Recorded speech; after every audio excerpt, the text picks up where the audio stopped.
दोस्तों, आप सभी को एडवांस में ईद मुबारक। आज हम फिर से लौटे हैं एक रियल नई कहानी के साथ।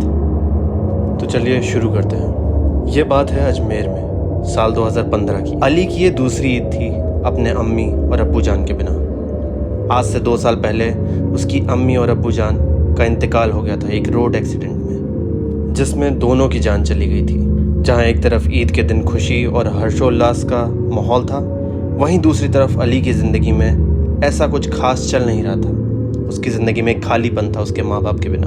उसके पास पैसे भी नहीं थे उतने कि कुछ कर सके वो ईद के दिन। अब्बू जान किसी ज़माने में पोस्ट मास्टर हुआ करते थे, तो उनके इंतकाल के बाद जो बचा कुचा रह गया उसी में अली अपना गुजारा करता था। अली के घर उस दिन ईद पर उसके मामू और उनके 2 बेटे रौफ और लतीफ़ आए हुए थे।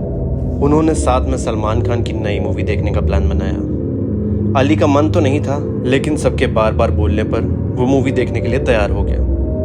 अब ईद का दिन था, कहीं से भी टिकटें मिलना बहुत ही मुश्किल हो रहा था। हर शोज हाउसफुल थे, तो सबने शहर के आउटर वाले सिनेमा हॉल में जाके मूवी देखने का प्लान बनाया और वहाँ चले गए। मूवी देखते हुए मामू जान को याद आया कि वो अली के लिए कुछ खाना लाए थे, वो तो उसे देना ही भूल गए। वो अली को बोलते हैं कि तू ऐसा करना, मेरी एक्टिवा लेकर घर चले जाना, कल मैं आकर ले जाऊँगा तुमसे। उसमें तेरे लिए खाना भी पैक करवा के भेजा है तेरी मामी जान ने। अली बड़ा खुश हुआ और मूवी देख के उसका मन भी थोड़ा खुश हो गया था। रात के 11:30 बजे मूवी ख़त्म हुई। मामू जान और उनके बेटे ऑटो से घर चले गए और अली को अपनी एक्टिवा की चाबी थमा दी। अली को 500 रुपये ईदी भी मिली, जिसे पाकर वो बहुत खुश हुआ। इसके बाद अली ने अपने घर का लोकेशन गूगल मैप पर लगाया और चल पड़ा। चलते चलते 12:45 हो गए थे। शहर में ट्रकों का जाम होने की वजह से उसने सोचा कि दूसरे वाले रास्ते चल लेते हैं, जहाँ पर थोड़ा जंगल है बट उतना अनसेफ नहीं माना जाता था उस एरिया को। हालांकि वो उस रास्ते से जाने में डर रहा था, बट उसने सोचा कि वहाँ जाम भी कम होगा और जल्दी भी घर पहुँच जाएगा। तो वो जंगल के रास्ते चल पड़ा। वहाँ घंघोर अंधेरा था रोड पर और केवल खटमलों की और मेंढकों की आवाज़ गूंज रही थी पूरे रास्ते पर। वो थोड़ा घबराया हुआ था अंधेरे को देखकर, और तब भी वो चलता गया।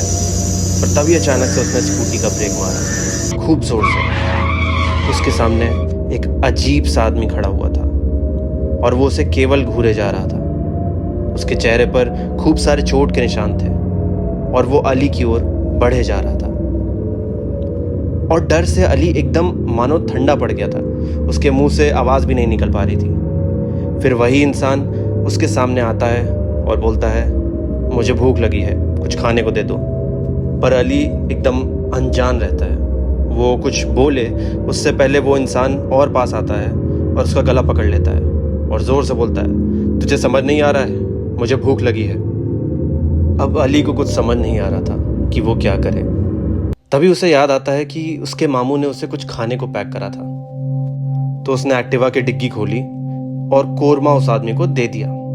उस आदमी ने उसे अपने दोनों हाथों से पकड़ा और बोला कि बाकी का सामान भी दे, और उसने सब कुछ उस आदमी को दे दिया। लेने के बाद अली को ऐसा लगा कि किसी ने उसे पीछे से बहुत जोर से खींचा। वो जैसे ही पीछे मुड़ा, वहाँ कोई भी नहीं था और सामने वो आदमी भी गायब हो चुका था। अली ने तुरंत अपनी स्कूटी स्टार्ट की और बिना रुके घर की ओर भागा। जब घर पहुंचा तो शीशे में उसने अपना चेहरा देखा तो उसके गले पर उंगलियों के निशान थे और मानो हाथों पर किसी ने नाखूनों से खरोचा हो। इसके बाद अली की तबीयत काफ़ी दिन तक खराब रही। उसने ये सारी चीज़ें अपने मामू से बताईं, तो मामू उसे पास के एक मौलवी साहब के पास ले गए और उन्होंने बताया कि उसके ऊपर जिन पड़ गया था। वो तो शुक्र है किसी अच्छी शक्ति ने अली को बचा लिया, वरना वो उसे जान से मार देता। वो जिन बहुत ताकतवर था और अली उससे बच कर आ गया, ये किसी करिश्मे से कम नहीं है, क्योंकि उस जंगल के रास्ते पर कई लोग पहले भी गायब हो चुके हैं और उनका एक्सीडेंट हो चुका है। माना जाता है उस रास्ते से जाना मतलब मनहूसियत को दावत देने के बराबर है। मौलवी साहब ने अली के ऊपर थोड़ी झाड़ फूक की और एक ताबीज़ दिया और बोला कि इस ताबीज़ को अपने से अलग मत होने देना। फिर उसके बाद से अली बिल्कुल नॉर्मल रहा, उसे कुछ नहीं हुआ। लेकिन अली को अभी भी उस रात के सपने आते रहते हैं। उस सपने में जिन उससे बोलता है तू बच गया उस दिन, किस्मत अच्छी थी तेरी।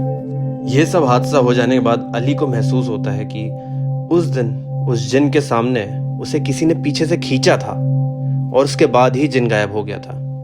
कहीं ना कहीं उसको लगता था कि वो उसके अम्मी और अब्बू में से कोई एक था जिसने अली को उस दिन उस खतरनाक ताकत से बचा लिया।